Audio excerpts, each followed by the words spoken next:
All right. So first and foremost, we're dealing with inflation. Yes, Donald Trump, who ran on no inflation and ran on bringing prices down, is, guess what? Not bringing prices down.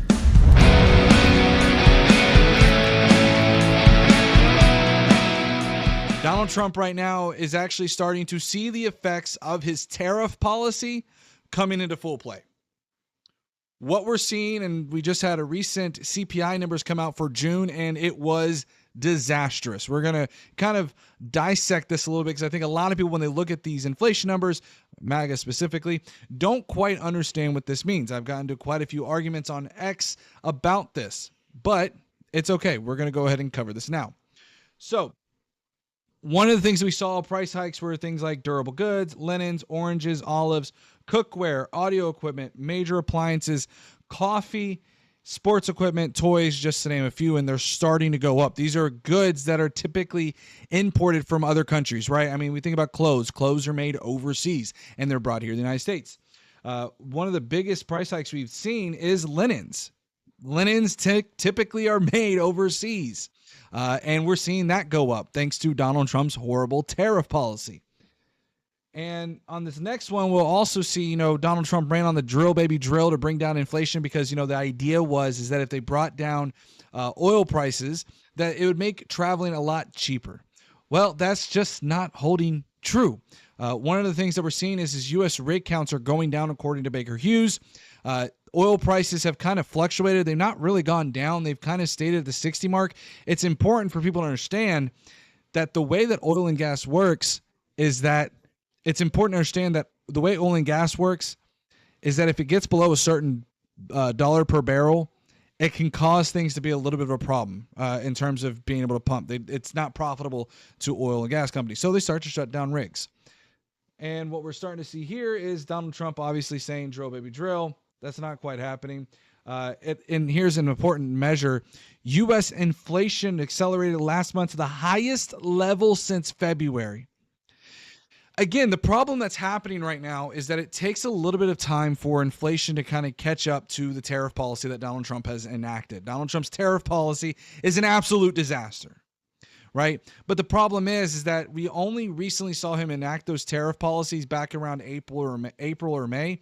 And the reality is that a lot of companies stocked up on inventory way back in December prior to Trump's tariff policy, which is why we did not see prices go up near as much, because they had all of that sitting there, right? So now that those are starting to get depleted, they're having to now order new stock from overseas, and that new stock is having to incur the new tariffs. And so if we go over here, you can see these are just some of the various, again, rehashing what we talked about earlier. One of the things that a lot of MAGA likes to point to, and I don't know if you guys can see it or not, and it's kind of difficult, is what they'll kind of point out to is these December numbers here, right? They'll say, look, the percentage change in December was 0.5, but now it's only 0.3. The thing that people have to understand about this is that, yes, the percentage change year over year under Biden was 0.5. But what people fail to understand is that this is how inflation works. If we zoom in here, I'll zoom in right over here. And you can see this is cumulative inflation. Inflation is compounding. It's cumulative. That means that the percentage change you're seeing is year over year. If Trump were bringing down prices, guys, it would not be less than the percentage change it was at previously. All it means, what I'm trying to get at is when we look at this percentage change right here, where it shows 0.3 versus, say, 0.5, that just means the rate at which it's growing is less than the rate at which it was growing under Biden. It does not mean that inflation is going down. It does not mean prices are going down. The other issue you need to look at, too, in all of this is if you look at the 0.1 to the 0.3, the rate at which it's going up over month, it is going up, and that's important to understand. So it's year over year, but all this is Trump's fault, right, though? Yes. The reason why inflation is starting to increase is due to Donald Trump's tariff policy. Welcome in, HRD. I like how you did that. Welcome in, guys. I see all the MAGA have finally found their way to my channel. Welcome in. Make sure you hit that like, subscribe, notification bell, by the way, guys, if you have not already done so. But yes, so essentially what's going on right now is Trump's tariff policy. There are certain things that, again, I'll rehash it for everybody that's here. maybe you should give Donald Trump more than 4 months. By the way, he's been in office for well over 5 months at this rate. Actually, almost 6. Okay. Actually, I think it's been about 6 months, if not more. So I don't know how much more time you need. This is the problem with MAGA, right? You give it enough time, eventually he'll do something, right? Right? A clock is always right twice. But anyways, the funny thing about this is you can see right here, Gunther Eagleman was saying, breaking, Trump has just placed a 17% tariff on Mexican tomatoes. But anyways, the problem that people don't understand is that there's a supply chain, right? There's a supply chain, and MAGA doesn't quite understand this. MAGA looks at things in a very two-dimensional sense, right? MAGA looks at it and goes, oh, it's just tomatoes, man. Yeah, but think about all of the byproducts we get from tomatoes. Ketchup, right? The hamburgers that you order from your favorite fast food restaurant. All of those things play into the supply chain. And so when we're looking at this with the 17% tariff on tomatoes, that means that it's going to cost more to get your bottle of ketchup. It means it's going to cost more to get that lovely McDonald's burger, which is very funny because MAGA was like all head over heels for McDonald's, during the election. They've gotten awful quiet about McDonald's. Neither here nor there. So, we were talking about burgers. I thought this was really interesting as well. We've seen cattle prices hit an all-time high. Now, you might be thinking this is great for the farmer. It is, but there's a simple chart that most economists go by, right? Supply and demand. When prices tend to get high and the price is out of equilibrium, demand tends to decrease, and then it comes down. So the point of what I'm trying to say here is that guess what? Your beef is going to be a whole lot more expensive. That nice cookout that you guys do during the summer, yeah, it's going to get more expensive. That steak, you like that dinner date night that you want to take the old lady to, guess what? It's going to get a lot more expensive. We also saw, and I think JP mentioned this in the chat, we see U.S. Treasury post surprise $27 billion surplus in June as tariff receipts surge first since 2005. Now, under normal circumstances, I may celebrate this. Under normal circumstances. The reality is, this is a surplus that's going to get passed down to the American consumer. The American consumer is going to have to pay for that surplus. This is not a free surplus. This doesn't mean you had cost savings and you cut savings and now you're in a surplus. The reason you're in a surplus is because of the tax on the consumer, right? There's two ways to bring in more than you're spending. It's either through taxes. That's just the way to do it, or tariffs, right? You might have some other things like duties and things like that, or licenses and things of that nature, but they're very, very small. Typically it's taxes, right? Taxes being tariffs as well. So this is a tax on the American consumer, and a lot of people are celebrating this, but they really shouldn't be. And we've got some of the MAGA pundits trying to spin this bad news. And it's hilarious how they're trying to spin it. We had Larry Kudlow going on Fox News saying, yes, some items are affected by tariffs and the prices have gone up. But here's what fell. Airline fares fell down. Guys, oh my gosh. I'm so happy, guys. I fly every single day, and it's necessary to my airline fare fell, guys. Also, hotel and motel prices are down, guys. Yeah, because the last thing I'm concerned about, during this, why are they down? Why might they be down? This is something people don't understand. One of the key indicators as to whether or not we are entering towards a recession, by the way, is the lack of travel, right? Because the idea is that if you don't have enough money, you're not going to spend it traveling. The reason prices are down is because not a lot of people are traveling. And more specifically, if you've looked at what Trump's immigration policy has been, which we'll get to here in a minute, the immigration policy that is being implemented is actually affecting our tourism industry. That's another reason why airline prices and hotel prices are down, because they don't have anybody in the rooms. That's why. But again, MAGA doesn't understand to read past the line. MAGA only looks at it in a very two-dimensional sense. So I'm not surprised that Larry Kudlow would come to this conclusion. And then we also have other Republican congressmen like this gentleman here, Mr. Greg Murphy, admitting that tariffs are hurting small businesses in his district. Again, most people look at this and say, as a representative, if you're saying that tariffs are hurting those small businesses in your district, you might want to go against that. That's common sense. But no, he's saying that this is parenting in a way, guys. Okay, we have to take some really tough medicine. I wonder where he got that from. Could it have been Donald Trump? Certainly feels that way, right? And I think this is super important to talk about. It's, again, he's having these issues in his district. They're trying not to get reelected. Republicans are trying not to get reelected, and I'm all here for it. As someone part of the Democratic Party, I am totally down for it. Hey, don't get elected. Please, the midterms are going to be a breeze.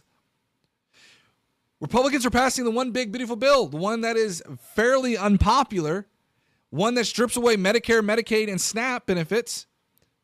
Now they're signing this thing. They're having a hard time trying to come up with an excuse for things like, the Epstein files. So, yes, they're having a lot of issues, and they're going to have to go back to their constituents in midterms or in 2028 and explain why they could not do anything. Democrats and Republicans are the same, owned by the same corporate interest. Yes and no. And Buck Rogers, I would tend to agree with you. The thing about this is it's important. I think it's on a situational case-by-case basis. If we look at, for example, like AOC, a lot of her donations are coming in from small grassroots donations. She's very, very little has ever come in from PACs. You can go look this up on Open Secrets, right? But there are definitely people in the Republican Party that are, and Democratic Party that are, bought by corporations. One of the people that I have said is not good for the Democratic Party is the old guard, really. Like Chuck Schumer, for example. Chuck Schumer has folded numerous times. If the Democratic Party wants to win, they need to restructure their leadership. Trump and the Clintons are friends. They're all friends. This is all WWE. Well, to Donald Trump, is WWE. AOC is too low in the totem pole. It's the head of the institutions. AOC has come up in the ranks. I think she is in a far better position than you might believe she is. Trump needs to bust up the lobby system. Hi, Cindy. Welcome in, by the way. I haven't seen you in a while. Of course, I haven't streamed in a while, but welcome back. Trump needs to bust up the lobby system. He needs to, but is he going to? Probably not. He's got far bigger fish to fry that he's not going to do.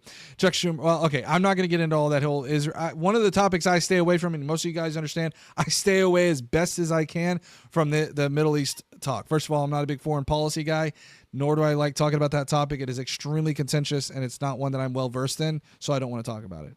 But anyways, so let's go to the next topic here. Donald Trump living in denial. Yes, this is a real tweet from Donald Trump. Consumer prices are low. Bring down the Fed rate now. So one of the things that Donald Trump is trying to do because of this inflation and everything else going on is he's trying to pressure the Fed to lower interest rates. The reality is that consumer prices are not low. They have gone up. That is how inflation works, right? And he's asking to bring down the Fed rate. And they're pressuring him by even saying things like this. A reporter asked Donald Trump yesterday, when is the last time you talked to Jerome Powell? Trump said, when he was in my office. Reporter said, what did you tell him? And Trump said, I told him he's doing a very bad job. He's way late. We should have the lowest interest rate anywhere in the world. That's not quite how this works. And again, for anybody who's unaware, the Federal Reserve is an independent body of the federal government. Yes, the Fed chair is nominated by the president, but they are an independent body making independent decisions with independent bankers. So if we go over here, Donald Trump, who has been pressuring for Jerome Powell to be fired, as we can see here, it says the Supreme Court very explicitly said Trump cannot do this 2 months ago. And you can see here the Federal Reserve is a uniquely structured quasi-private entity. All right, so let's go on to the next one here. Again, Donald Trump here saying that he's surprised Jerome Powell was appointed as Fed chair, and he thinks that that Biden nominated him. There's one problem. Donald Trump was the one who nominated Jerome Powell to begin with. Donald Trump nominated Jerome Powell, and now he's trying to go back on Jerome Powell. And I want people to understand this too, that there is a long play here that I think is going on. When it comes to Jerome Powell, what I believe Donald Trump is doing is Donald Trump admitted in this press conference that we will probably watch here later, is that he admitted that he is starting an investigation on Jerome Powell. Why might he be doing that? Because the reality is that the only way that Donald Trump can fire a Fed chair is for cause, right? So what he's trying to do is he's trying to trump up charges, if you will, to say this is why we need to fire Jerome Powell. This is also why I believe personally that he has not fired Pam Bondi in relation to the Epstein files, for a multitude of other reasons as well. Because think about it. If he fires Pam Bondi, he has to find a new AG, send them through the confirmation process with a already divided Congress. There's only like a 1-seat majority right now when it comes to Republicans in the House, right? So you're going to, and I know it's done through the Senate, but I'm just saying they have a thin majority, right? So the problem that you're going to have is he's not going to be able to get it done. So he knows that he has to keep Pam Bondi to continue to do his puppetry. And I believe that strongly that is what he is trying to do with Jerome Powell. And as we're seeing, inflation is only going to get worse. I do believe that as we get closer to the Q2 results for the GDP, I have strong beliefs that we are going to see a downward trend. Meaning, for the second quarter in a row, if we are down again, we are going to be entering, colloquially, a recession. Now, let's be the little asterisks on there. Understand a recession has a multitude of factors to be officially declared a recession. This was one of the problems that we saw with MAGA when they tried to say that Joe Biden was, redefining a recession. He wasn't redefining a recession. Joe Biden was using the official definition. But again, MAGA didn't care. By MAGA standards are for every 2 consecutive quarters of decline, GDP decline, we are in an official recession. Thank you guys so much for watching this video. I hope you enjoyed the video. Please make sure you hit that like, subscribe, notification bell to get notified of all future videos. And I hope you watch the next video. Thank you so much.